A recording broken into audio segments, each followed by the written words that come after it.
So, this is Q&A with Double J, but this is College Experience Edition. So, basically what that means is we have some questions that people have asked us and some questions that we found on our own that we thought were good about the college experience, and we're going to answer them right here. Our first question is, so these set of questions are going to be kind of like general questions that people will have. I mean, like, we're going to give my personal answers, but these are like anything. General questions that anybody, any freshman coming in or anybody in college will. Yeah, so here we go. Our first question is, how will I balance schoolwork, a social life, and extracurricular activities? Time management. Yes. Writing stuff. Getting a planner really helps. So you can write down everything you got to do for that day at what time. That way nothing overlaps. Because I've had a lot of things that have overlapped before. So, yeah, just get a planner. That's all I got to say. And prioritize. You know what needs to be done first. Schoolwork always comes first. So, that's just what I would say. Yeah, I mean, just to piggyback off of that, that's true that you gotta have very good time management skills, and you can't prioritize your play over your work. When you're in college, I mean, yes, college is where you have your fun, but you're also there to get an education, and you're paying for it. So you need to do your best. So I would definitely say, like Jessica said, time management, write things down, and if you know you want to go to the football game on Saturday or the basketball game on Wednesday, and you make sure you do everything you need to do to ensure to fit that game or that extracurricular activity into your schedule, because that's important. You don't want to be going to all the games but you're failing your classes. Like, then you're going to get kicked out of school and you won't be doing schoolwork, extracurricular activities, or going to a football game. Right. So time management definitely is like the number one thing to balancing extracurricular activities, schoolwork, outside life, all that. And get a planner. Question number 2. What are college classes like compared to high school classes? So, my honest opinion is the biggest difference is the class sizes. Like, I mean, in college, you can have a class with 150 kids. If it's a lecture hall, if it's a lecture classroom, you can have so many people in that class. But in high school, it's a little bit more intimate, I would say. It's probably like 20, 25 kids max, depending on how many students in that school. But yeah, the main difference to me is the class size, and I also say that's about it. That's it. Yeah, class sizes is one. The workload of it, it's not any more than you would do in like a AP class or something like that, or even like IB or something like that. It's nothing more than that. But I mean, you just gotta know what to do and when to turn stuff in. But they ain't no more harder than an AP class to me. They're not any more harder than an AP class. What are the professors like, and how do I choose the best professor for a class? RateMyProfessor.com. Yes. That's where like students go and they put the professor that they had on there, and they literally give their opinion on that professor. You're literally rating the professor, and you can see like if it's a good professor, if it's a bad professor. They talk about like the workload that they give. If the work is easy, they do group work all the time. That's just where you will find out if the professor's good or if they're not. But if you're not on regular professor, I would say ask people at your school that have taken them before, because they will have that personal experience with them, and they'll know like, okay, well, it says this on the syllabus, but really they're requiring you to do this. So, RateMyProfessor.com or asking around. Yeah, I agree. I think I used Rate My Professor. Yeah, I'm pretty sure I did use Rate My Professor.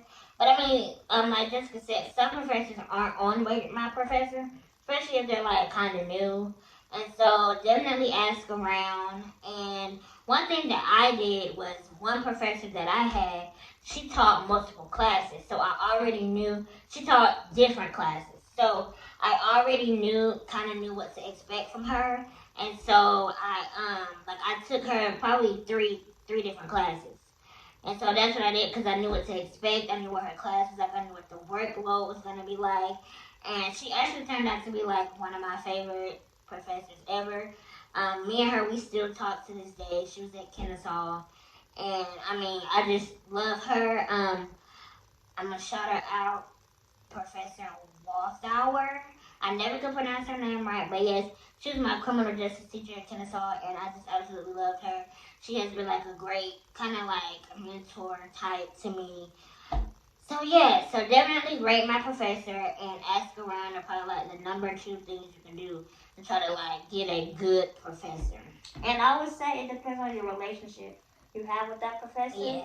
Because I have most of my professor's cell phone numbers, and I would sit in the front, introduce myself. I'm not afraid to ask questions. So your perspective on that professor may be different from somebody else's because of your approach to them or, you know, their approach to you. So I would just say be open to pretty much any professor. And also what Jessica said, like, make sure you stand out in the class because with having such a big class, you kind of just become like a number. Like, but I mean, for us, we kind of like stick out like a sore thumb, you know, in classes. And so most times professors kind of like, they know us. They know our name. We're kind of, not to like say we're better than anybody, but we kind of, professors always just remember us probably because of how we look. From our chairs. They always remember us. So that's a good thing and a bad thing. A good thing is because if they remember your name and you establish that relationship, you can sometimes they'll be a little bit more lenient towards you. And by lenient, I'm not meaning like class work, but like, hey professor, I'm sick today, you know, I won't be in class. You know, like just keeping that open line of communication. And it can also be a negative thing because they will notice when you're not there. Like, they'll know, and they will ask you, where were you? One of my professors, why weren't you here? One of my professors literally called my cell phone one day. I didn't come in class, and he was like, why you not in class? I'm like, I don't feel good today, so I didn't come in class. And he was like, well, you better be in class next time. So they know when we ain't in class, and they have my cell phone number, so they will call me, or they will text me, or they will tell one of my friends to call me and put them on the phone to talk to me. So I would just say make sure you have a good relationship with them, with your professor. Okay, then, what? She said, wait, so I can put this over. Okay, the next question is, when should I buy my textbooks and how can I save money on textbooks? Okay, so freshman year, I was like, alright, Young and dumb. I gotta get out my textbook before class starts, before the semester starts. I gotta make sure I have all my books.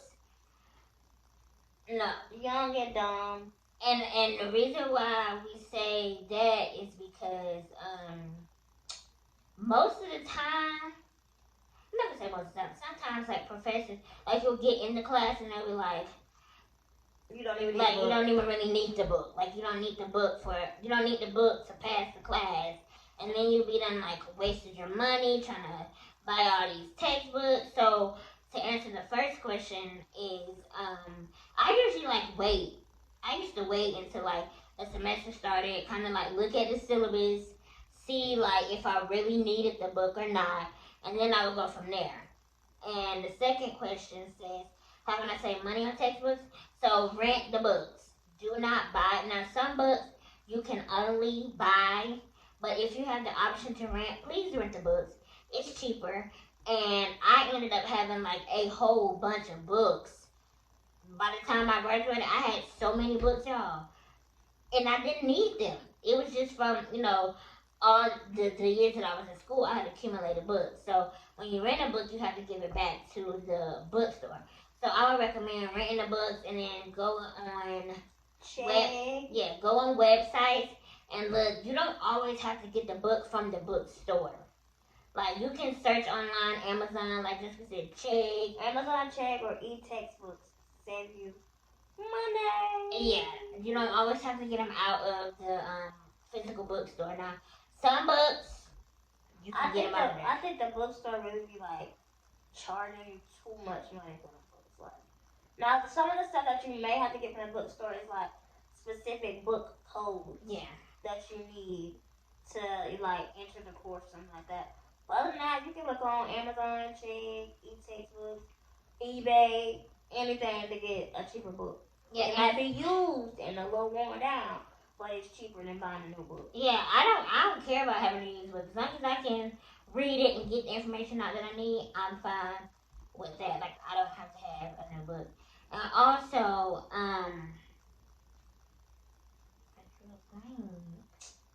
anyways, but I would say don't go to check. Oh. Don't go to Amazon. Don't go to no other website to get no code that you need for your book. Yes, that's what I'm saying. Because if you do, I know somebody that did that. When they got a code from some person that they knew that had all the codes, and it lasted for 2 weeks, and then they were not able to do the rest of their work for that semester because you went and got the code from somewhere random. Like, yeah, definitely don't do that.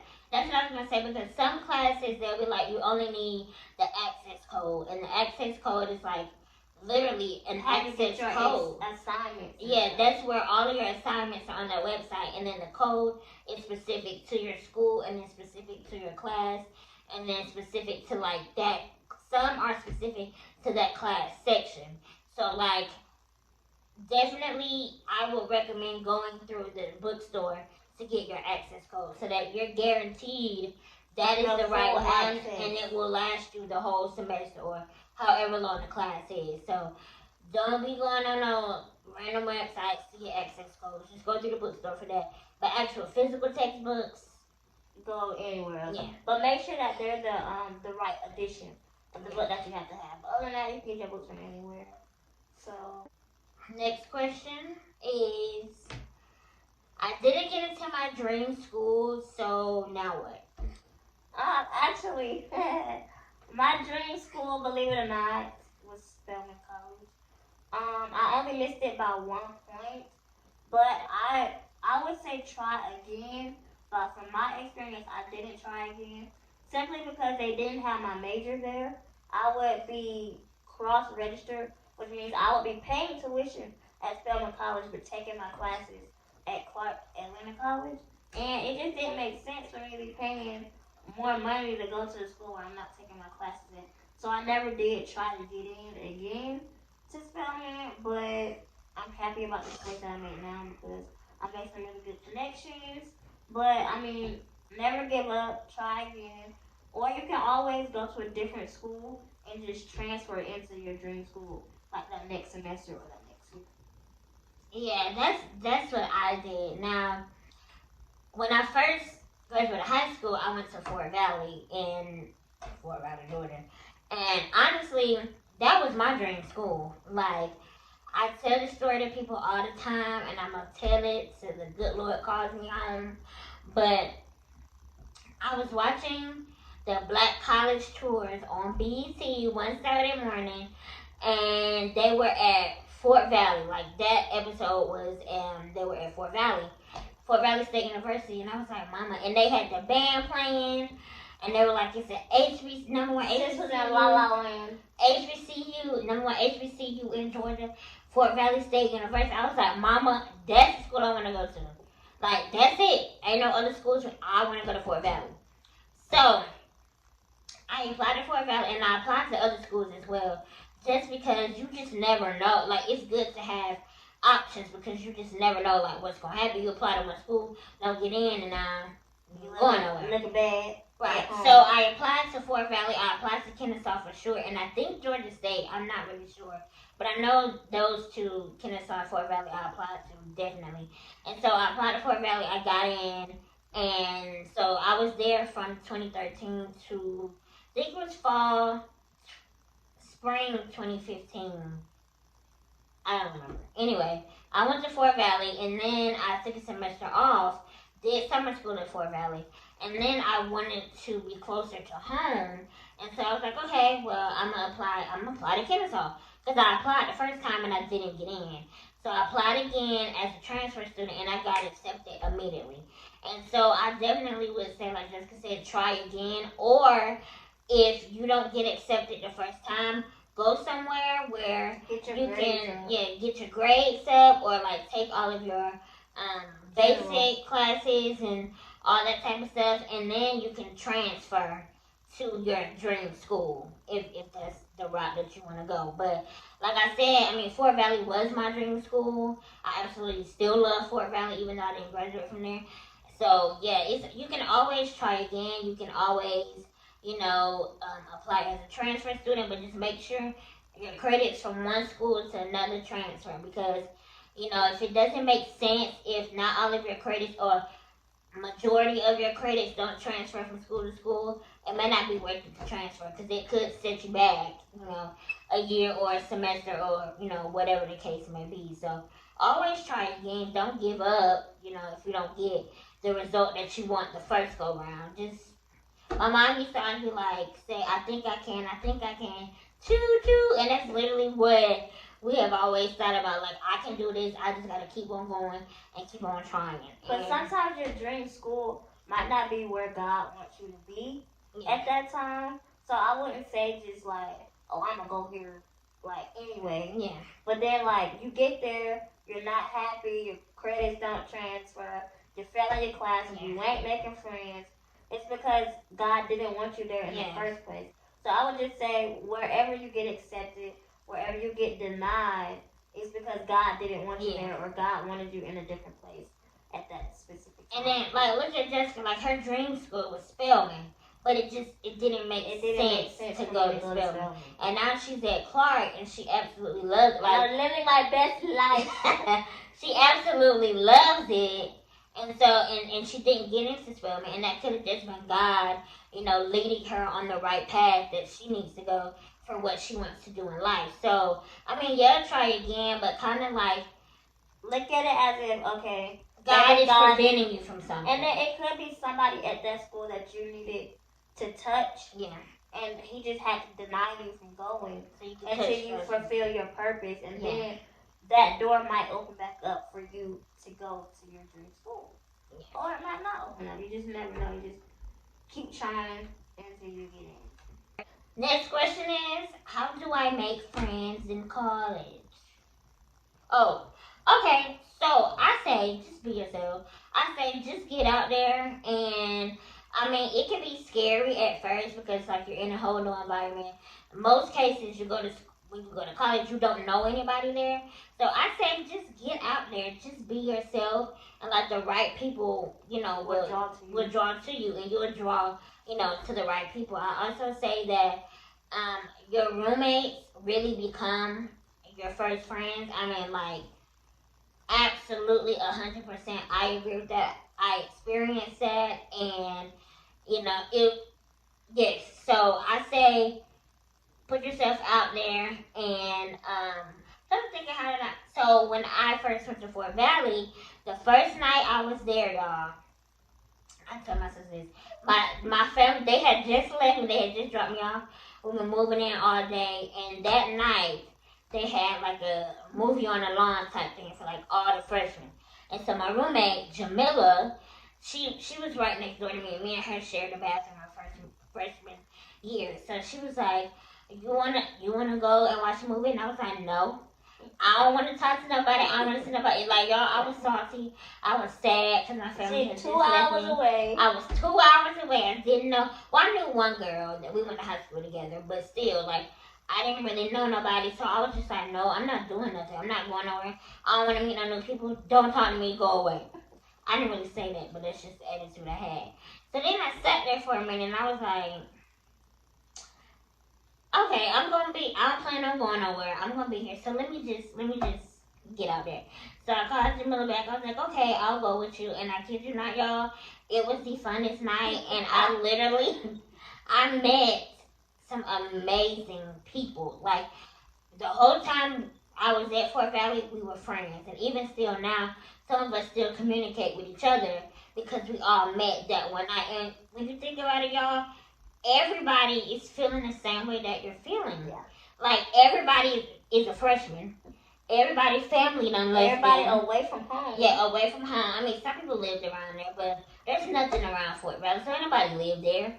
And, like, everybody was just so, like, oh my God, like, scared. And, like, you just gotta remember that everybody is in that same situation that you're in. I didn't have the lucky experience of having a roommate freshman year because, you know, stuff wasn't right. I had to have a room by myself. So I didn't necessarily have anybody to, like, push me to go out there because, I mean, nobody stayed in the room with me. So it was just like, it was up to me to get out there and do stuff, get out there and meet people. And luckily, I met some people in my dorm, like, just, like, walking and passing and stuff. And I was like, okay, I'm going to go with y'all because, I mean, y'all stay in my dorm, so we're going to be together regardless this whole year. So I went to some things with them during new student orientation week, and it was some sessions that you had to go to every day. And you literally met somebody new every time you went to a new session.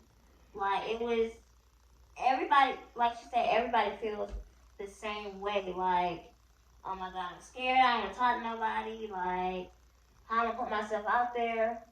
But literally going to those sessions and participating in the stuff that they have planned that whole week is how you actually meet some of your long-term best friends. Like, my friend Morgan, we literally was together every day during that first week because we was like, okay, we don't know nobody. But she started to meet people and I started to meet people. So we all just, like, came together as one big group of friends and we hung out literally every night. After each session, we all met up by the library. Behind the library is a little area where people sit at.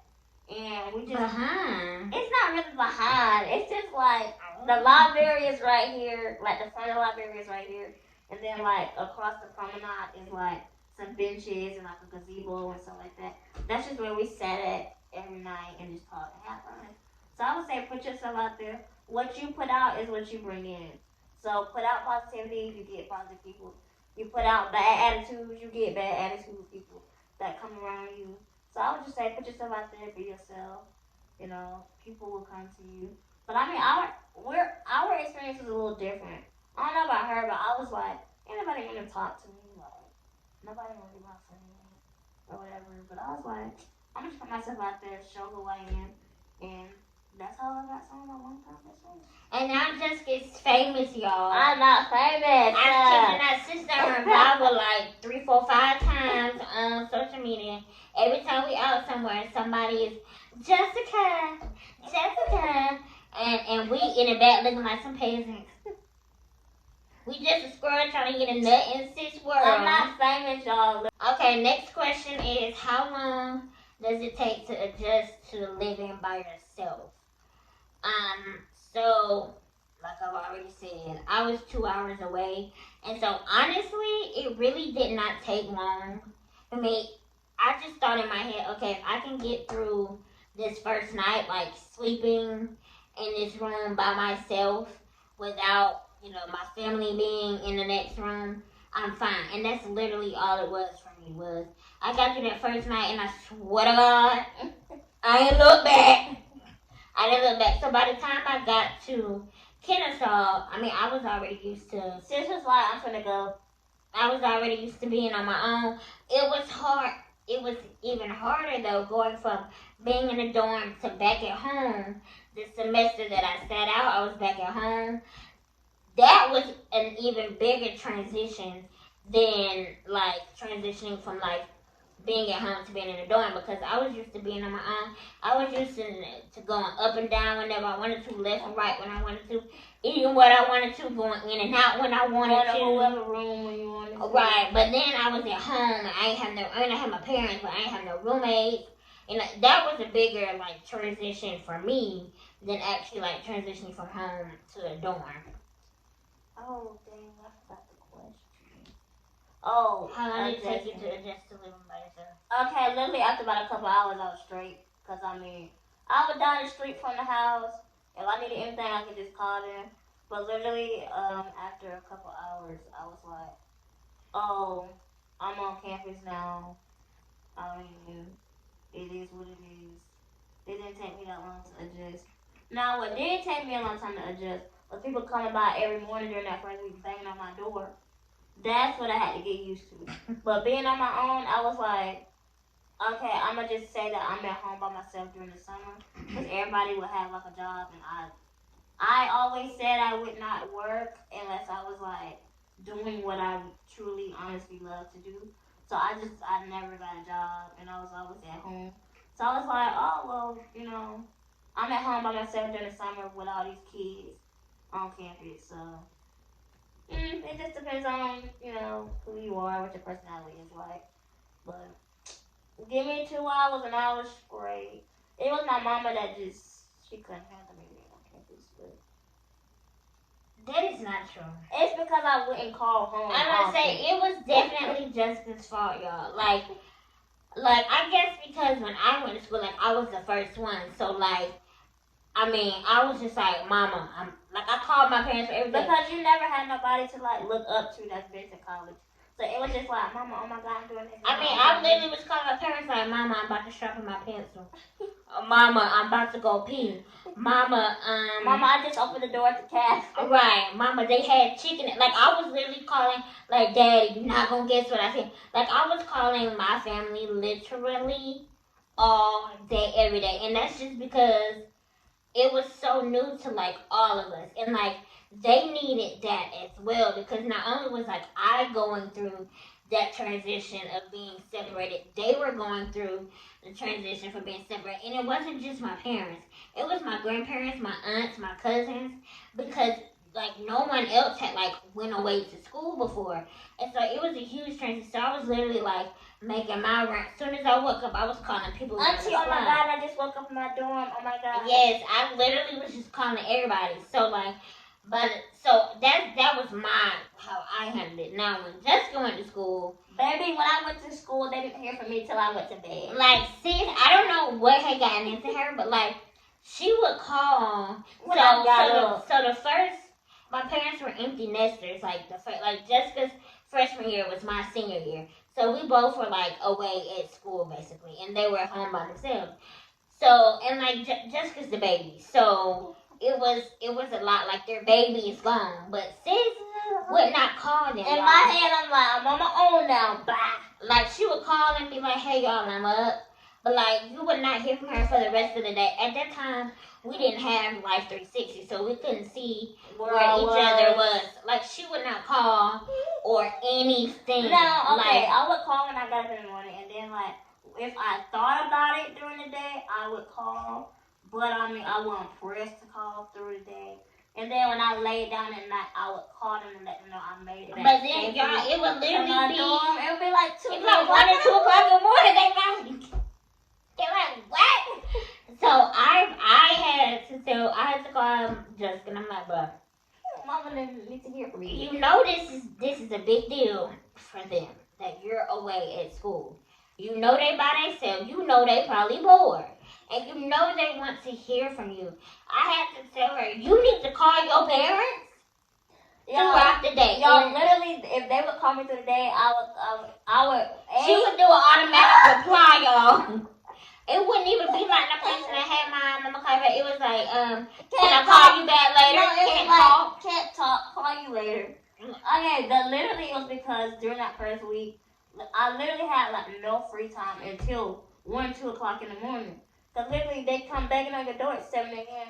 You gotta get up, you gotta get dressed, you gotta make sure you got time to eat breakfast before you go to these sessions. And you get like an hour break, and that's for lunch. And then all the freshmen in the cafeteria. So then you got to like, you end up with 15 minutes to eat because you done waited 45 minutes to get your food. And I was like, I don't got time to call mama during lunch. Then the next 4, 5 sessions. Then that night they would have like a talent show or like a promenade party or something. So I wouldn't get back to my dorm until 1, 2 o'clock in the morning. And that's when I was free, and that's when I called my parents. I mean, nobody knew Jess was out thotting and bopping or what. I was not out thotting and bopping. We didn't know. Now, for me, She knew because I would call her all the time. And then, like, I understood what she was, like, experiencing and going through. And I understood that, you know, like, she probably really was busy. I understood that. But that wasn't going to suffice for my parents. They don't care if you out there shaking down, you better call them. Call me while you better call while you bending over. Right, bending over, touching your toes. You better have a phone in one hand. You better touch your toes with the other hand. So, yeah. So, that's just kind of like what the transition was like. Living on campus and just to be by yourself. So. But she knew because I would be calling her throughout the day. I just want to call my parents. I was like, I'm really talking to my sister. She can relate to me. Like, bro, I'm literally at work. How am I supposed to? I would literally be calling her work phone. Jess, oh my God. Girl, guess what? I just saw the queues on campus, girl. And she'll be like, bro, like, call your mama and let them know. Like, don't call. Like, you ain't got to talk to me. Like, I'm fine with you just saying, hey, I'm up, and then, hey, I'm in the bed. Because by the time she got back, I was asleep anyway. And she would not answer my phone. Y'all, I would literally call her back to back. She'll answer on, like, the last ring. I'm asleep. Yeah, so, like, I was cool with her not necessarily, like, communicating all throughout the day. But that wasn't going to work for our parents. And so, for anybody that's watching this video, don't be like me. Don't be like mom and them. Or they will continuously call you throughout the day and asking you the same questions over and over. Well, what you doing now? What you doing now? Call your mom and them. But it was literally only out of love. Like, only out of concern. Like I said, Jess gets the baby and she, like... And it was like my first time actually, like... being I'm saying, like, taking care of myself. Yeah. Like, literally on my own. Like, no mama, no daddy, no papa, no grandma, no papa, no auntie, like, no nobody. Like, ain't nobody in Atlanta, y'all. So, like, that was just real crazy. Okay, next question. What is it like having a roommate? And the second part of that is, what if we don't get along? Okay. Freshman year, didn't have roommates. Sophomore year, okay, wait. I went from being at home, my own room, no roommates. Freshman year, my own room, no roommates. Sophomore year, I got a rude awakening with some roommates. And I had to realize I got to share this bathroom with 2 other people. I got to share this kitchen with 4 other people. I got to share the living room with 4 other people. So that was a big shock for me. Then you have to realize, okay, well, I have to communicate when I'm bringing somebody in the room, especially if it's a boy. You got to communicate with your roommate. You got to, like, let them know. And try to keep your stuff clean. Like, clean up after yourself. Because that will prevent a lot of arguments. It will prevent a lot of sneak dissing on social media. Yeah. Because when I tell you sneak dissing on social media happens, and then your roommate don't think you follow them on social media, but then you do, and then you see that they talking about, they don't specifically say your name, but they just say, like, they can say, oh, my roommates, they don't take the trash out.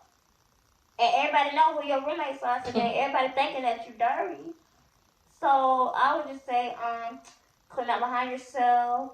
Make sure you communicate very, very well about who you're bringing in the room, about, like, how you gonna take the trash out, how you gonna wash the dish, like, stuff like that. You have to learn how to communicate with them with that. And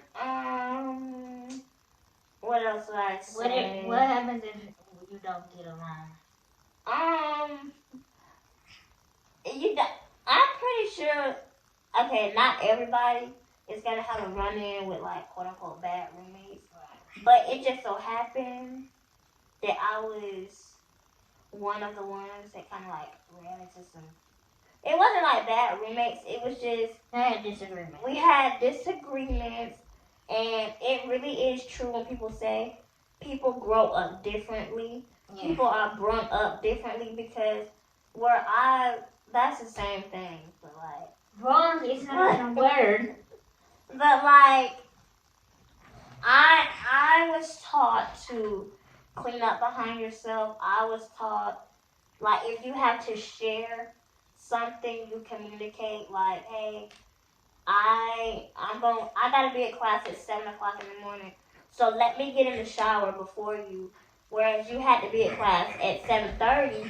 Then you up at 6 in the shower, and I got to be at 7, and you in the shower for 45 minutes. Now, I ain't got time to take a shower before I go to class. So it was just like, we could have had better communication skills with each other. And I would say watch how you talk to your roommates, because none of y'all are each other's parents. Yeah, and you gotta live with these people. And I would say make sure you don't eat people's food in the refrigerator, because that's a no-no. And I would just say be courteous with how loud you are. That's about it. But So, when I got to Fort Valley, like I said, my roommate was Jamila Briggs. She already know I'm gonna call her out in this video, or I'm gonna mention her in this video. I already told her. But we literally, like that night that I just told y'all about, we instantly clicked. We were together so much, people thought we were sisters. Like they would always be like, "Are y'all sisters? Y'all sisters?" No, we literally just met 3 days ago. But yeah, so me and Jamila, we shared. We were on the same side, so we shared the same bathroom. And I mean, I have no complaints. Like we literally, what me and her did, we kind of like came up with like a agreement. Like obviously, it would have been a little bit more difficult for me to like scrub out our tub and do all this. So like I was like, okay, I'll make sure I purchase, like all of our cleaning products, and then you could clean it, or like I would clean the toilet because I can reach that. But we kind of came up with that agreement, and we never had any issues like at all. We communicated with each other all the time. Like we had absolutely no issues. So we shared a side, and it was fine. I mean, no issues. Now it was 2 other girls on the other side of us, and our one roommate, Jessica, which I love her to death. We still talk to each other now. So she was on the other side, and so we had, it was a 4-bedroom dorm. Me and Jamila were on one side. Jessica was on the side by herself. She didn't have anybody over there. So all 3 of us, like, clicked up. Like, we were super, super 3 close. amigos. Yeah, like, we were super duper close. Like, Jessica ran for Miss Fort Valley. We helped her on her campaign thing. We was out there passing out popsicles in the hot sun. Like, we was thick as thieves, y'all. And to get into the second part of the question, I'm not sure what happened, but like somewhere in that, we just lost communication. Yeah, we did not get along. Like me and Jamila were still good, but it was like Jessica didn't like. At first, it was like Jessica didn't like Jamila.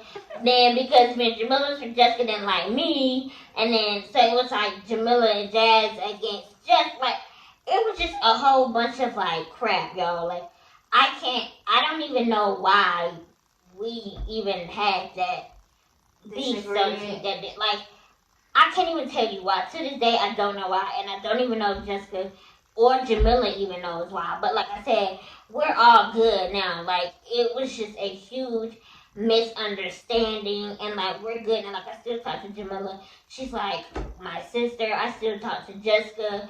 Like we're all good. So as far as what it was like living with a roommate when I was at Fort Valley, it was okay.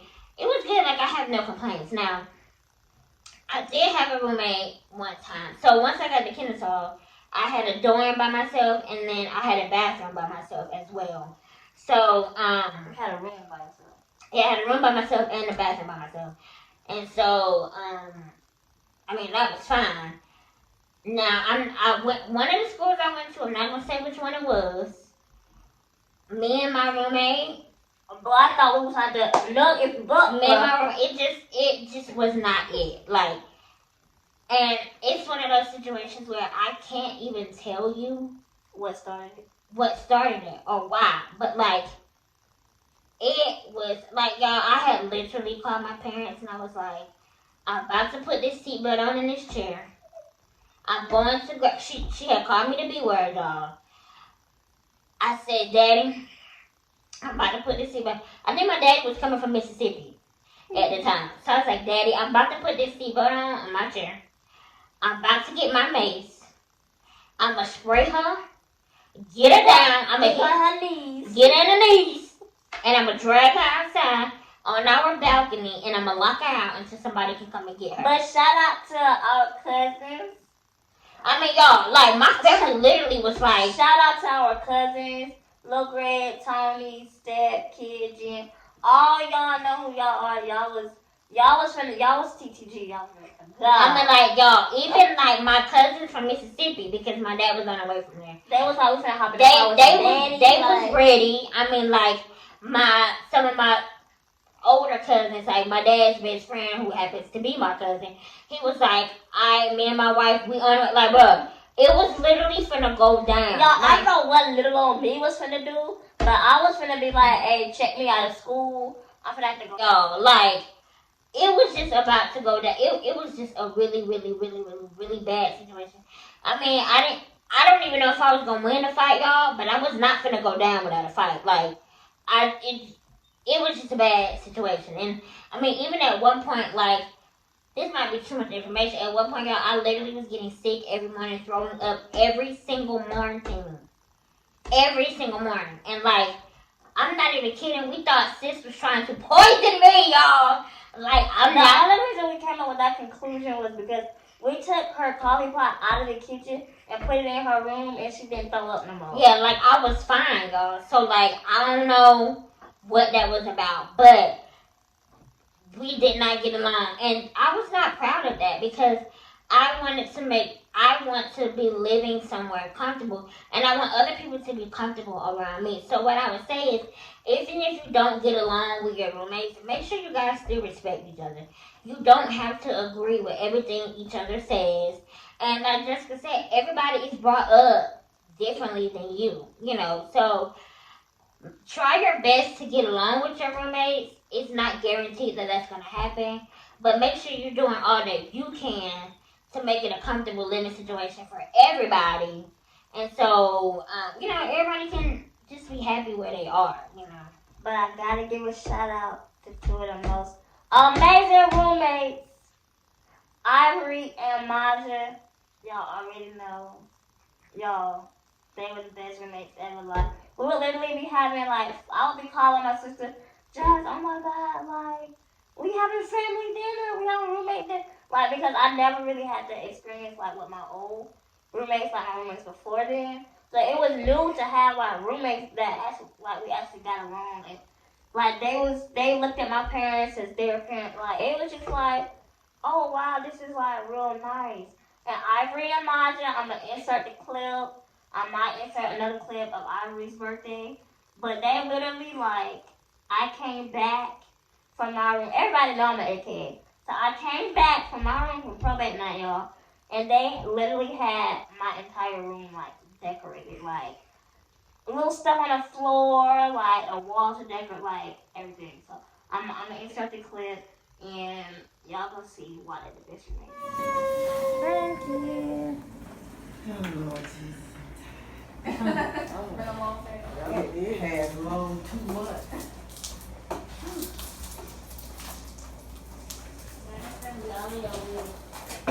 Oh, let me prop this up. Okay. Oh, you got a lot of stuff. Yeah, like, bad roommates that's not going to be everybody's experience. And that just so happened to be Our experience. But it's not going to be everybody's. And bad roommates aren't everywhere, But yeah, like, I've had some amazing roommates. Like I said, Jamila, I'm telling y'all, that girl. So my parents, like, they never had to worry about me because Jamila was there. Like, I always knew, like, if I needed something, she was going to be there. And my parents, like, they felt the same exact way. So, yes, shout out to Jamila. You a real one. Now my good sis is in the Navy, serving our country. Thank you. Right. Thank you, sis. Thank you. And thank you. You already know the vibes, Jamila. You Right, already know Jamila, the she vibes. already know. Thank you. And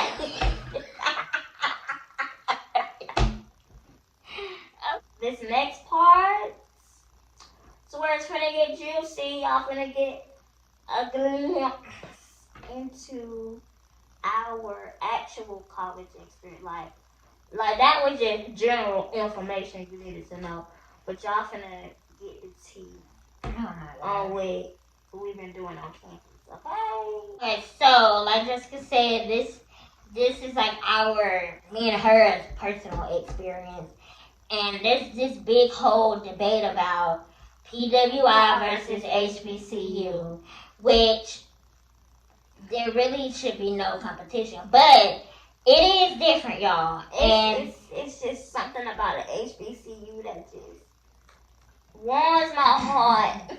Like Jessica has only been to an HBCU, and I've been to HBCU, Fort Valley, and the PWI, which is Kennesaw. So I've kind of had like the best of both worlds, basically. So like these next set of questions are kind of like based off of that.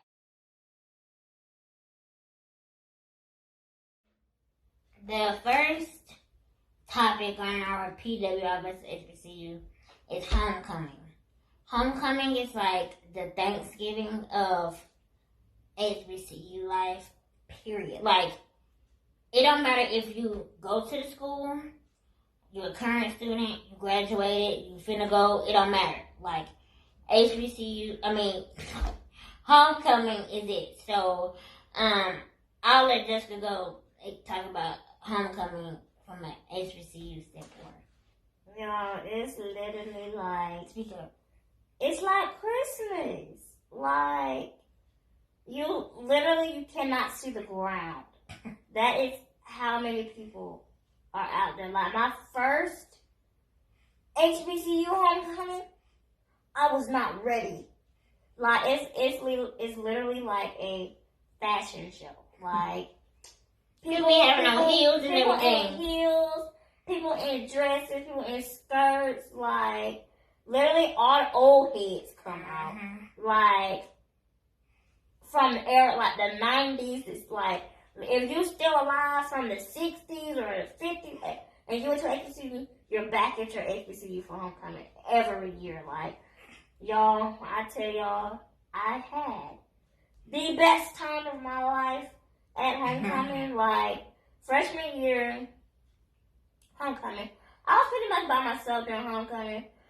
I like to do stuff that other people don't like to do, and I meant that I was going to every event. Like, I bought the homecoming package, y'all, and I had a ticket to every event during homecoming. When I tell you I was at every event, I was at the pet rally, I was at the step show, I was at the football game, I was at the concert, I was at even the little activities throughout the day, I was there. Like, you literally, celebrities come out for HBCU homecomings, y'all. Like, that's how big homecoming is in the HBCU world. Like, I met Lance Gross, T.I., Miss Mulatto, King Cinderella, literally, y'all. I'm gonna have to have a separate video for all of the most craziest times or moments that I've had during my college life. So if y'all want that, comment down below if y'all want that video. Comment, we want the video, or some panther paws, or comment something to let me know y'all want the video, because homecoming at an HBCU is like no other. Literally, you can buy hair on the promenade during homecoming, because vendors know that this is where they're going to get the most sales and the most business at an HBCU homecoming. So literally, from end to end of campus, there's literally vendors. Food vendors, shoe vendors, hair vendors, jewelry, sunglasses, anything. So I would just say, it's nothing like an HBCU homecoming. Experience it for yourself. Okay, y'all, so, I've experienced both homecomings, homecoming at HBCU, homecoming at a PWI. My HBCU homecoming was at Fort Valley State University, the #1 HBCU in Georgia. Yes, it is. Look it up. There's articles about it. Don't be haters. So, yeah, everything Jessica said is absolutely true. It was literally the best time of my entire life. My family came down for homecoming. Like, it was just... That's where I got my true experience at an HBCU. That's when I knew for sure that I was like, oh yeah, I gotta go to HBCU. Then, I ain't never, like, went to PWI, but, like, just going to, like, pick her up on the weekends, and it was, like, dead on a Friday, I was like, I don't think I'm gonna be able to. So, yeah, like, Fort Valley was everything Jessica said and more.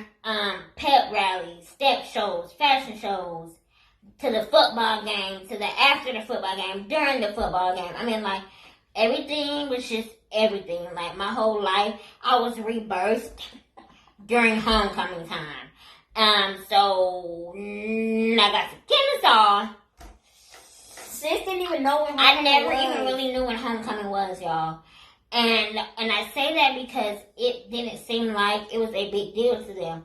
Like, you know, like at HBCUs, that's what you be talking about, like that whole semester leading up to it.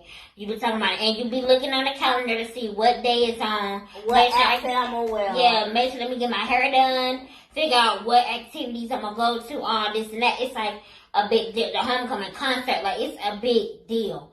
Well, when I got to Kennesaw, like, it didn't seem like it was that big of a deal. It was just like, oh yeah, our homecoming game coming up.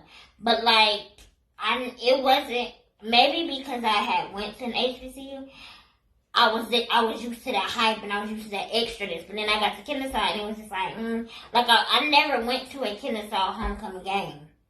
I never did. Like, it was never hyped up to make me want to go. Now, I don't remember anything about a homecoming concert until last homecoming, Kennesaw had Meg Thee Stallion, y'all. And so, like, that was like a big old deal. So me and my friend Bria, we both graduated from Kennesaw. We have been texting each other like, girl, we're finna go to this Meg Thee Stallion homecoming. Like, even though we are alumni, we still gonna go. Y'all, they would not let us. They said you had to be a current student to go to the homecoming concert. That's when I knew. Nah, bro. Because at HBCU, it don't matter how old you are, what color you are, your grade level, whether you current or past or whatever, you could go to homecoming. Like, it's a homecoming. Like, literally, you feel at home. Yeah, like. And so I would say that's the main difference between the HBCU and the PWI homecoming is that, like, it's just, I don't think it's as, like, I wouldn't say important. I don't think it's as hyped up at a PWI as it is at HBCUs. And I'm not trying to categorize every PWI or even every HBCU, but that's just the experience that I had at the PWI and HBCU that I went to. So campus life. Let's talk about campus life. Okay, I guess I'll go first. Campus life at an HBCU is like, it's really like a family reunion, y'all. Like, it's 10 out of 10, I recommend. It's just something about being at an HBCU. And, like, let me put this out there. First off, I'm sure y'all know what HBCU stands for. It stands for Historically Black College and University. But you do not have to be black to go to an HBCU. So let's put that out there right here, right now. It does. If you are non-black and you want to go to an HBCU, by all means, go. Because it broadens your horizons. It really opens your eyes to, like, stuff that you, even for, like, the black community, it really opens your eyes to see, like, well, dang, like, they some go-getters. Like, it'll make, if you're not in your bag when you go to college, to an HBCU, by the time you graduate, or by the time you're a junior year, you're going to be ready to get in your bag. Like, they going to ensure that you're ready for that, for sure. Right. So, you know, like, it's always just, you know, it's always something to do. It's always fun. It's always, people are out on the promenade or on the yard or, you know, whatever the case may be. And it's just fun. And campus life at a PWI, now, my experience is just a little different because by the time I got to Kennesaw, I was ready to graduate. Like, I had already had, like, my fun when I was at Fort Valley. And by the time I got to Kennesaw, I'm like, y'all, I just want to go to class and I just want to graduate. I don't care about nothing else. So I wasn't really that involved in Kennesaw. Like, I was involved in different clubs and organizations, but I didn't really, I wasn't really looking for anything.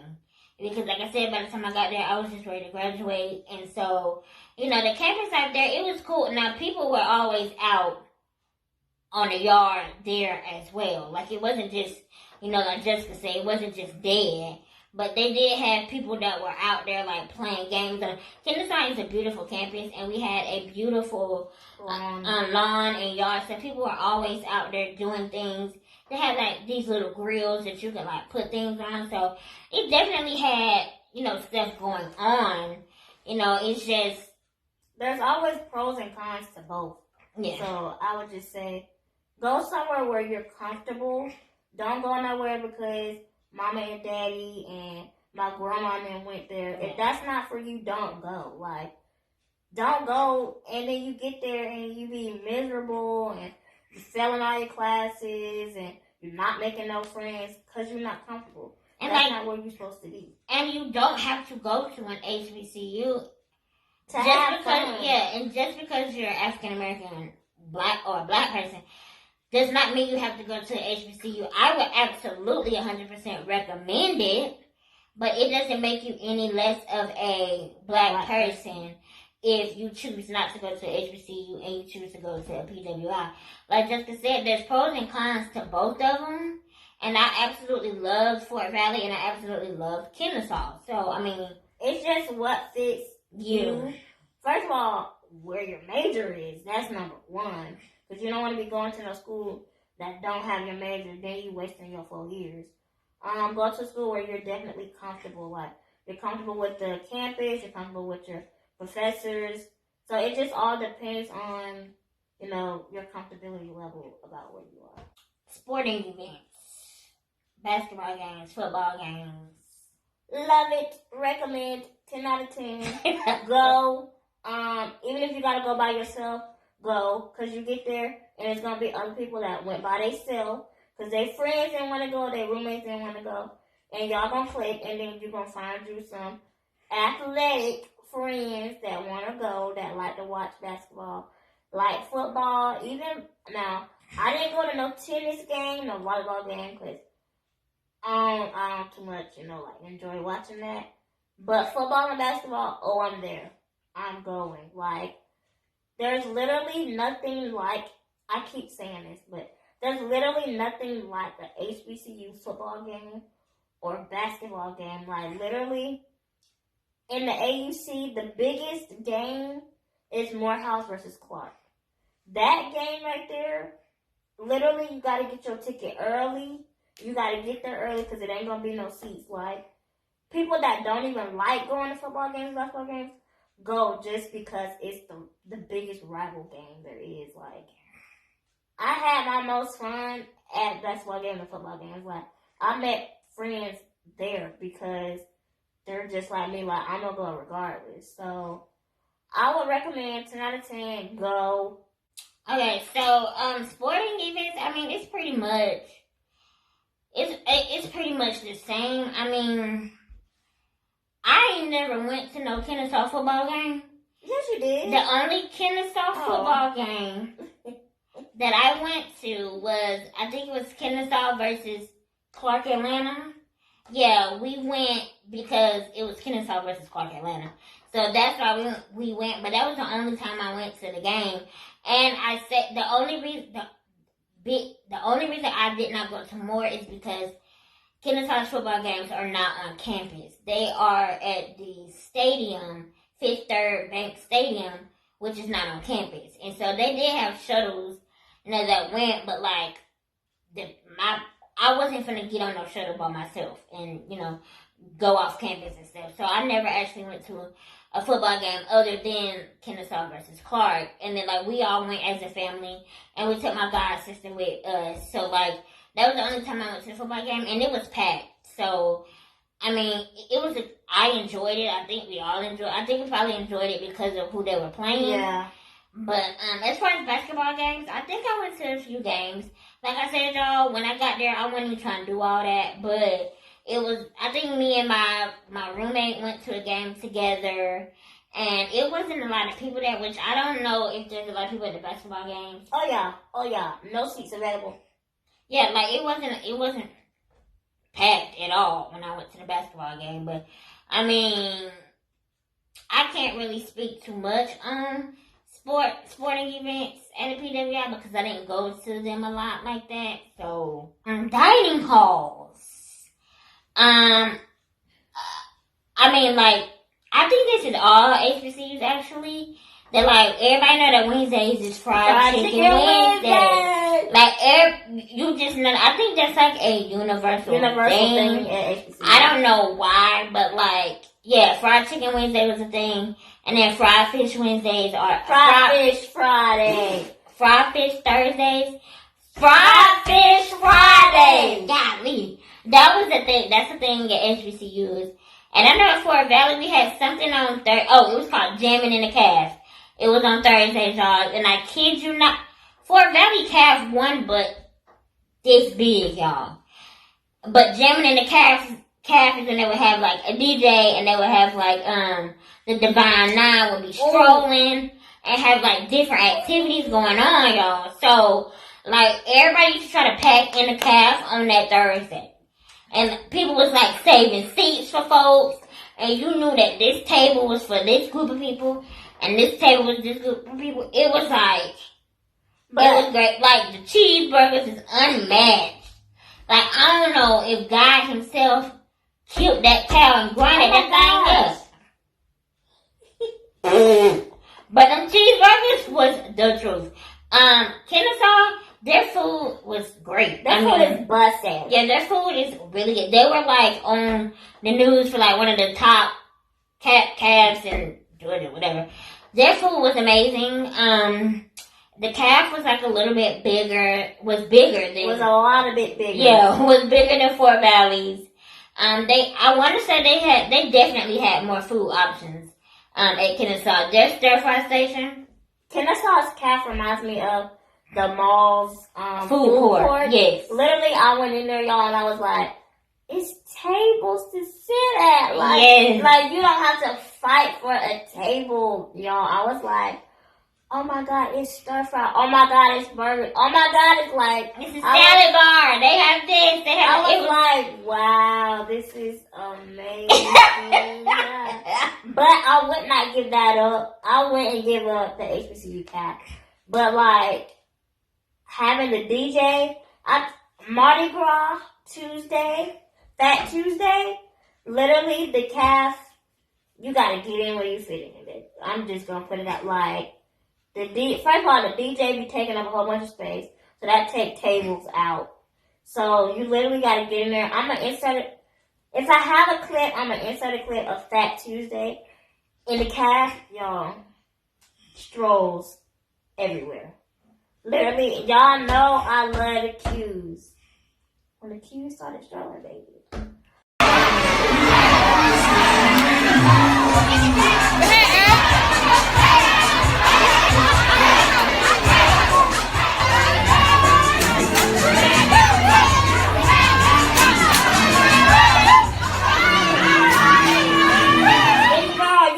Class trying to stay in the calf, or you just miss class that day because you just be like, I'm gonna risk it all. Yeah, like now it has been sometimes where I might be like a little late to class because not because of me, but because the calf is so packed, you literally can't get out or in.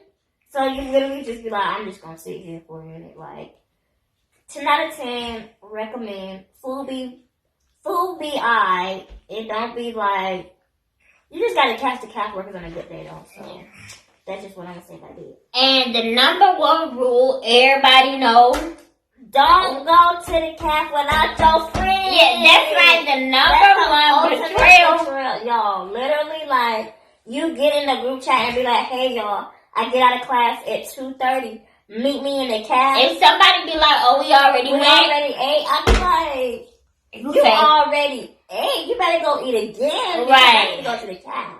I kid you not, y'all. Like, if you go to the calf without your friend group, You're fake. That's you can't be in our group no more. Like, You're it don't fake. matter if one of us get out at 1 and the other gets out at 5. You Y'all better wait be snacking in your room. You better wait till 5:05 to go to the calf. Like, cause it's just such, it's a vibe to go to the calf with your friends. Like, and then like y'all be at the table and, you know, typically like when you done eating, you be up out there. Nah, but you be sitting there, you be cracking jokes on people. Like, you'll be in there so long, you end up getting a second round of food. Like, that's just, it's a vibe. It's like you in, It's a vibe. It's a vibe. it's like you be in grandma's kitchen or something. Like you just be sitting there. So like, number one, honestly, I don't care if you at a HBCU or a PWI. You don't go to the calf without your friends. Don't do it. Don't do that. You went to the calf without me. Don't do that. Please don't. Oh, the question is, what is our... Jessica came up with this, I'm going to read it like this. No, don't embarrass me. She said the most funnest time we've had in college. What's the most fun thing you've done in college? She tried to embarrass me. Glenn, what's the most fun thing you've done? I would say NSO week. What does that stand for? New Student Orientation Week. So the last day, it was supposed to be a party on the promenade with like Clark, Spelman, and Morehouse. Okay, I didn't go to that. Me and my friend Morgan, shout out to you. We didn't go to that. We went to our spot in front of the library under the gazebo with the benches. And we had our own little party, you know. She invited her friends from Morehouse. I invited my friends from Morehouse. And it was a party. It was fun. I don't really do kickbacks like that. So that had to be like the most fun thing I've done on campus because I don't get out like that. My funnest time in college was, once again, it was with Jamila. It was during New Student Orientation Week, and it was, I don't know what it was, but whatever it was, we was in the auditorium, and the Divine Nine was there. So, you know, that's Deltas, AKAs, Qs, Kappa, you know, all of them, they were there. And August Alcina's, Man, I Love You, came on, and the Kappas came on. Jesus. That was the first time that I had ever, like, seen any Kappas. Baby, them shoulders. Y'all already know how I feel about the Kappas. But that was the most fun. How do you Say it. The time that I had the most fun. But then, like I said, it was like the very first time. And me and Jamila, I mean, we was both freshmen. We didn't know good. We were hollering. And we just thought for sure that we were in love, y'all. I just knew that I was going to have a Kappa as boyfriend. But God had other plans. So this next question, we don't really know each other's answers, but like we probably have the same answer. So I'm gonna like count to 3 and then we're gonna see if we got the same answer. So the question is, who is your biggest inspiration throughout your college career? 1, 2, 3. My papa. Yes, y'all. Oh my gosh, my papa literally. He is like one of the best men in this entire world that like I've ever met, I've ever known. Like I love that man so much. Like that's my best friend. Like me and my granddad are like this. Like I just love the man. I'm gonna throw some hands for that man. I mean, and the reason why he's our inspiration. I know for me, like my granddad, he's from Alabama. I think it's Opelika, I think, Alabama, and so him and his family moved here, and they didn't really have any money. It was during the time where like blacks didn't really like get to experience having an education or having a better life. So Yeah, like so they moved from Alabama to Georgia to like chase after a better life. And my granddad, he was probably maybe 13. I'm not even sure how old he was, but he like dropped out of school so that he could work, so that he could provide for his family. And he told us like he actually had to lie about his age in order to get like a work permit, or, something like that. He had to lie about how old he was so that he could start working and getting money for his family. So he dropped out when he was like 13. He never finished. And then about, what year was it? I couldn't remember the year. He was 2013. He was like 60 something, y'all. 2013, he went back, he got his GED, he graduated, and I'm like, y'all, and he literally, like, when you say started from the bottom, now he started from the bottom. He literally started from the bottom. Like, now this man has his own business, y'all. Like he doesn't even have to physically work. He just got money coming in. Like he got his. I mean, y'all, he's just one of the most amazing people that I've ever known. One of the most influential people in my life. I would do absolutely anything for him. I just can't speak enough about him. He literally says that, like, we inspired him to do better for himself, like, because he see us, like, not letting our situation stop us from, like, going after our dreams, going after our goals. Like, he says this all the time, like, y'all galleys always, like, inspire me, or, y'all really make me proud and stuff, because he literally came from nothing, like, nothing to having his own business, like having his own family. Like, that man came from nothing, y'all. Absolute nothing. And now he ain't gotta worry about nothing. He was able to get his education. He has a job. Like, he's a pastor. He runs a church. He runs his family because he does family. I mean, he is just. He's the top of the chain, and everybody else is falling. Yeah, like, I love him so much. He is our biggest inspiration, and he knows that because we have these conversations all the time. Like, he says y'all inspire us, but no, like, he really does inspire. He inspires us to want to be better. Like, if he can come from where he was, 13-year-old, dropping out of school, had no money, had no this, had no that, to where he is now. I mean, shout out to you, Robert Ware, for being who you are, and he inspires everybody in the family. So, shout out to you. Okay, so these next set of questions is questions that people, like, personally ask us, like, wanted to know about our experience, like, being that we're in a wheelchair, different, and that we're in a wheelchair and we're living on campus. So these are like questions. These are literally our personal answers and our personal experiences. So the first question is, how accessible was the campus? Clark's campus, it's getting there. It's how wheelchair accessible? Yeah, wheelchair accessible. It's getting there. The school is dead in the middle of Atlanta, so Atlanta streets, them potholes ain't no joke. So coming out of like my dorm where I stay, there's a huge pothole or something has happened to the ground, but it's like the ramp ends up in the pothole. So I would say, like, the placing of the ramps are, it could be better. Classroom wise, I would say, it's just big classrooms. You just sit down in them. They have accessible buttons. Now, do they work? They're iffy.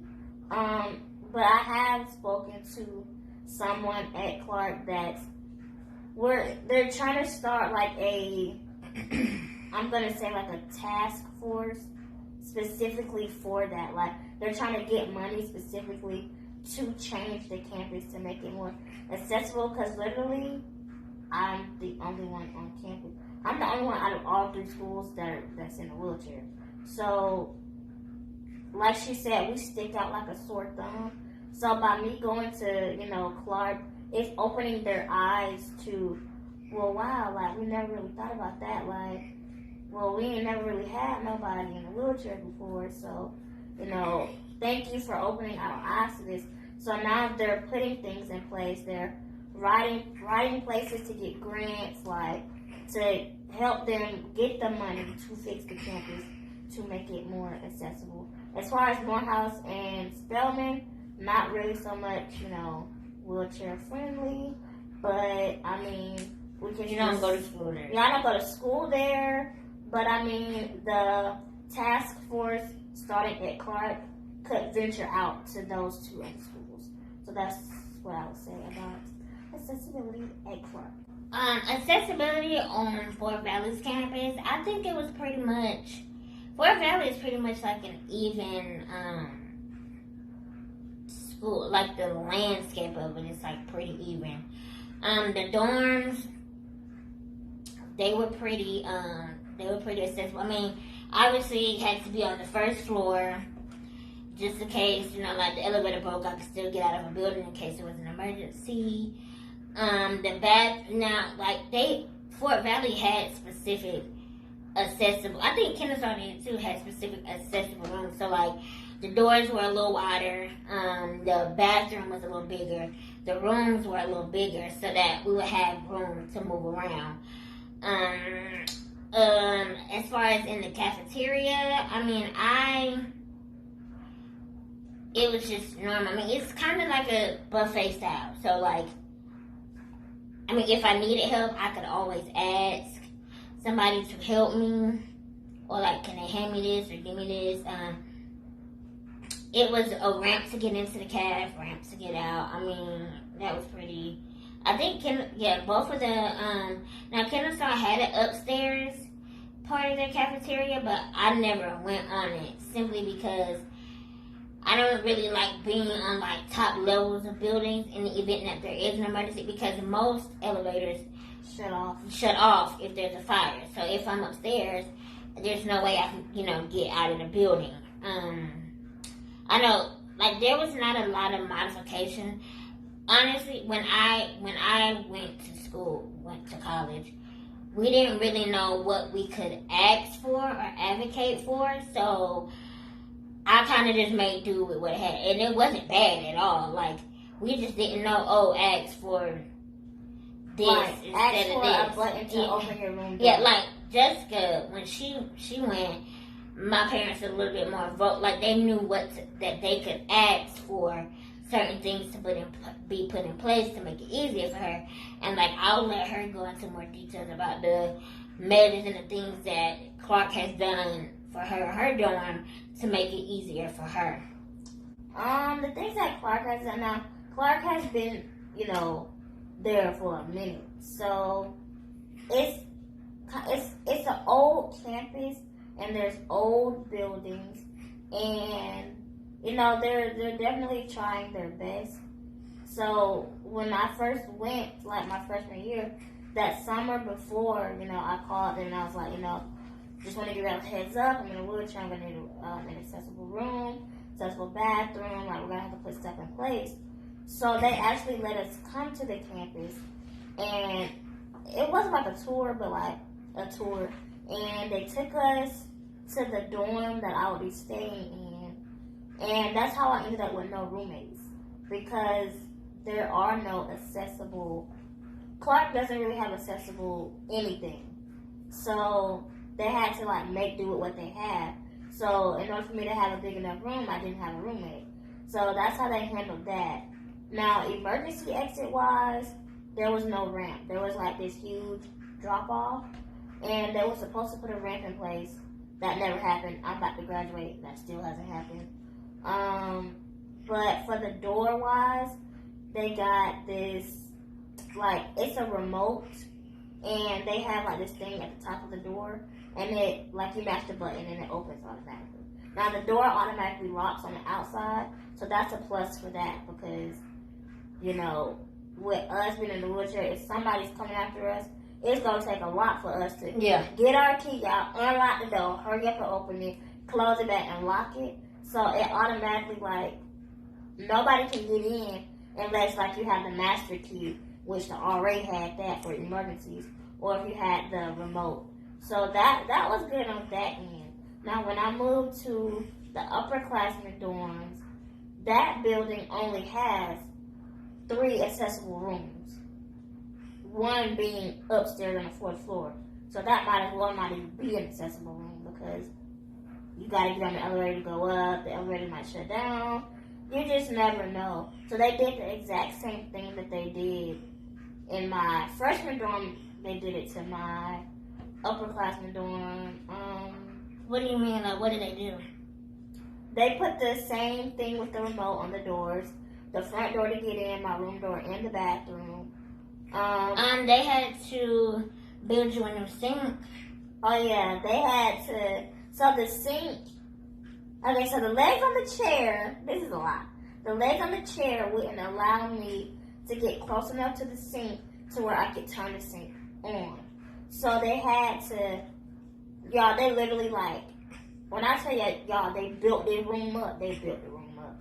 They had to take the sink out, take the counter off the sink, and put just like a sink with no counter in there.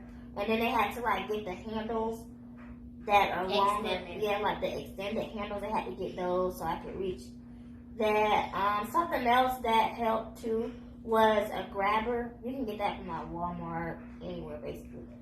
And it's a grabber, and it just helped me pick up stuff off the floor. Like, it extends. Yeah, it extends to where, like, if I can't reach it, I'll get the grabber and, like, reach up and turn the light on, grab something off the top shelf.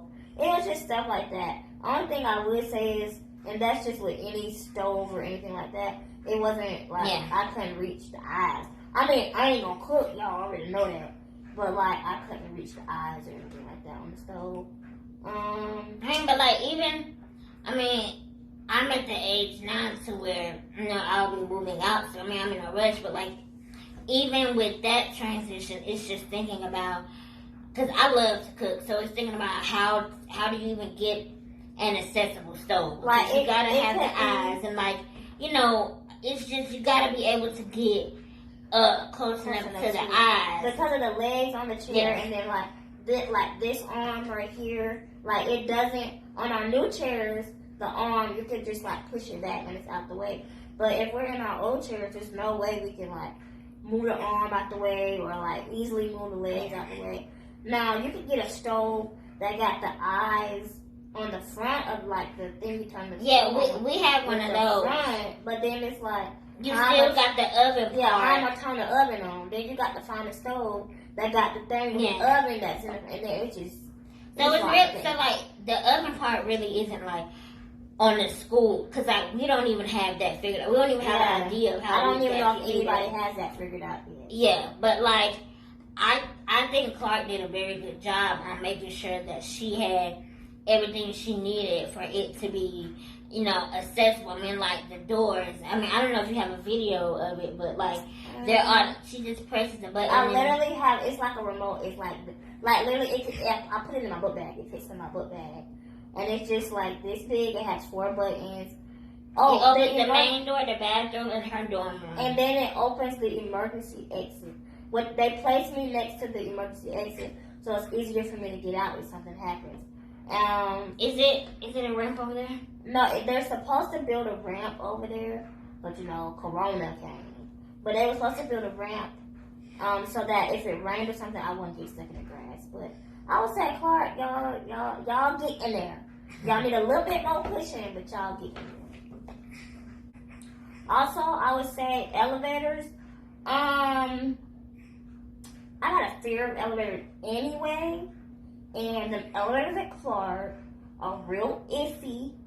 I almost got stuck in the student center. First of all, let's talk about this.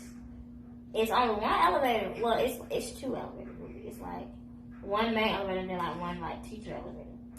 I got on the elevator to go down to the cab. I got off, ate, Come back, elevator not working. So I'm like, oh, so I'm stuck down here. I had to go through the kitchen to get out, and y'all know the vibes y'all get from a Waffle House kitchen, like looking at the Waffle House kitchen.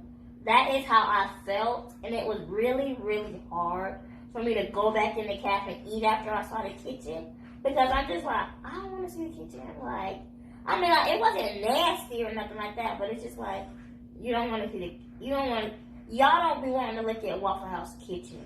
So I didn't want to look at, like, Clark's I don't know if we need to put that in a video.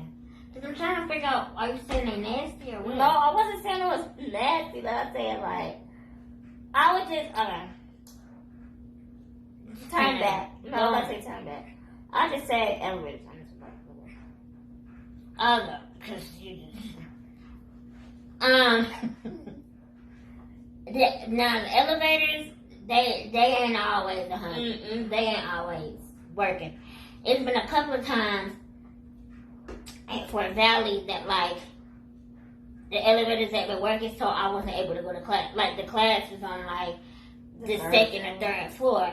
And so, like, that's one of the things that people don't think about, like, being in a wheelchair and having a physical disability, is that, like, if elevators aren't working, you're not able to get up and down. So, like, in my mind, I'm like, if you know that you have a student in your class that has a physical disability who depends on the elevators, don't give them a class that's on the second or third floor. Any floor other than the first floor, in the event that an elevator doesn't work. Or, like, if you give them a class, like, switch it around. Like, okay, instead of Miss Jessica's class being on the third floor, we're going to put her on the first floor and switch her with another class. Like, just so that you don't encounter those issues, because elevators are machines also. They don't always work. Now, I would say a frustration of mine is that, and this has nothing to do with whether elevators work or not, is that and it's not like you can only use the elevator if you're in a wheelchair. That's not the case at all. But what I am saying is, if you see somebody who's in a wheelchair, or even on crutches, I'll give them on crutches, and you see that they're waiting they're waiting on the elevator, you need to let them go first. There's been plenty of times, y'all, don't all rush on, that I have literally had to wait for the elevator 3-4 times, because as soon as it opened, people would bum rush, and there was not enough room for me on there. I ended up being late for class because I'm sitting here waiting on you, and you were just going to the second floor. Like, you didn't even need to even be on the elevator. I know there's times that I missed class for almost a week because the elevator wasn't working. The next question is, what was it like going from being at home with your parents, where they kind of, like, basically helped, you know, with everything, helped us with everything, to being on our own?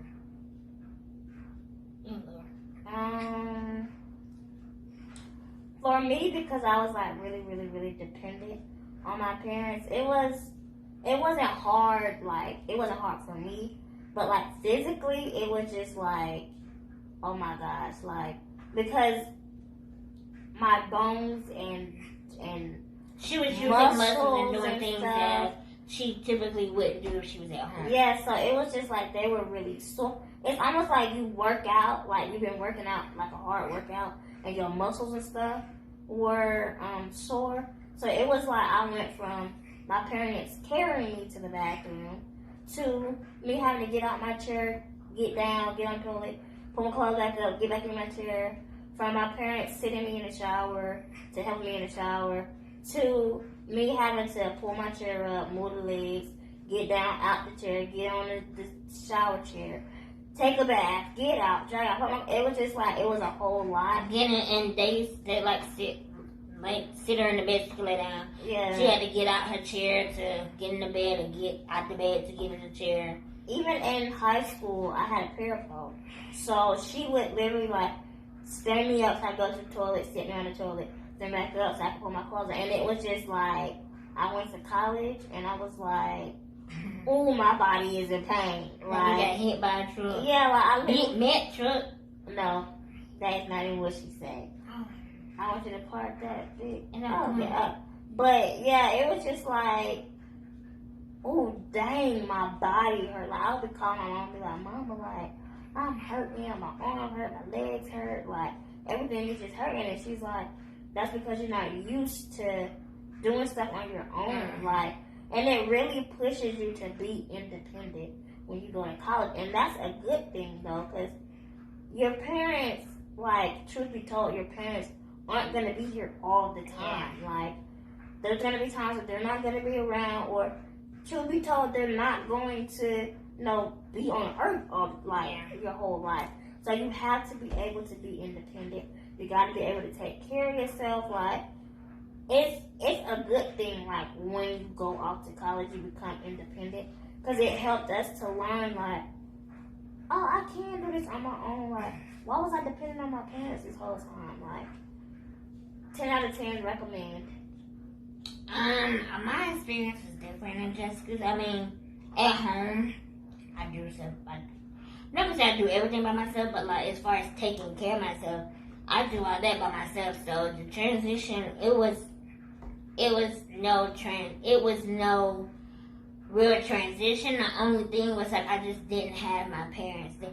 It would be like for me, it was just the small things like, can you hook my bra up in the back? Like, yeah, stuff like that. Or like, can you put I can't bend down and put my sock on, or like tie my shoe. It was like the little small things for me that was kind of like transition, but like everything else.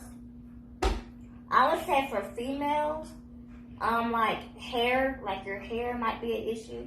So I would suggest getting braids. Literally, you wake up, take it down, and shake and go. Yeah, braids, that was a bit, yeah. Like braids or crochet or anything that would be easy for you to do your hair. Like, do things so that it'll be easier for you. Like, you might want to have your hair out, but you can't comb your hair every morning. Yeah. So I would just say, like, getting weave, that's a plus, because all my peoples don't. I be getting weave all the time. Hey guys, we're nearing the end of our video, and our last question is, what is some advice that you would give an incoming freshman? Don't follow the in crowd. Be you. Don't let nobody change who you are. Don't do something just because it's the cool thing or it's the trend. Highly don't suggest doing that. If you know you ain't like the party type, the kickback, don't do that. Like, you'll go and find yourself doing something that you know you have no business doing. Right. Like, keep your focus on the end goal, which is to graduate on time. But to graduate, period, that's the end goal. Focus on your grades. Without the grades, you ain't gonna get nowhere. You're gonna be in school forever. You don't have the grades. Pick the right friends for you, and yeah, have fun. Learn, but have fun. Like, and get that degree. That's all I got to say. The number one thing that it can apply to everybody, but really freshmen. No, it can apply to everybody. Keep God first. Yeah. Because, God will give you the spirit of discernment, so you can sense when this is not a good person to be around.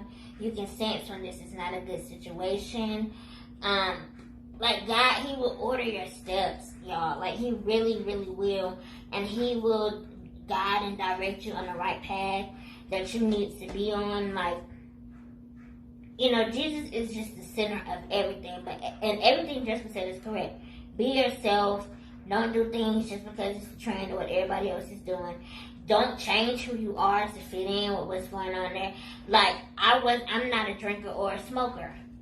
I didn't change because I went to school. I still don't drink and I still don't smoke. You gotta find people that don't drink and don't smoke. Yeah, or, you can still have friends that drink and smoke.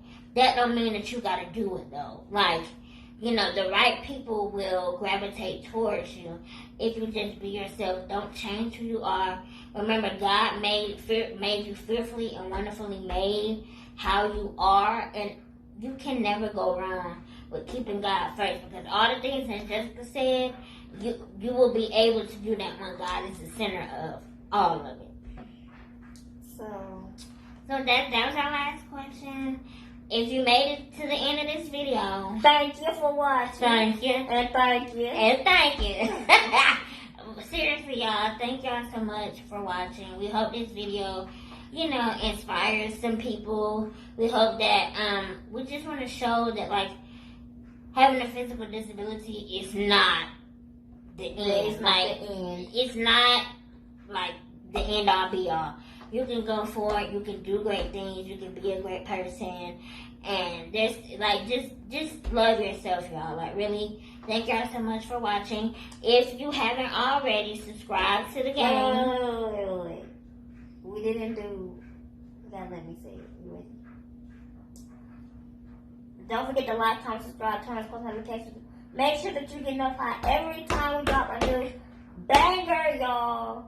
We've been gone for a little minute. That's on me because school just came and just like hit me like a truck. So, thank y'all for watching. New videos coming soon. Yeah, y'all. Make sure you subscribe. Become part of the Roller Game. This is Q&A with Double J. Q&A with Double J. Q&A with Double J. Bye. Bye. This video, don't forget to subscribe. Bye, Rolling Games.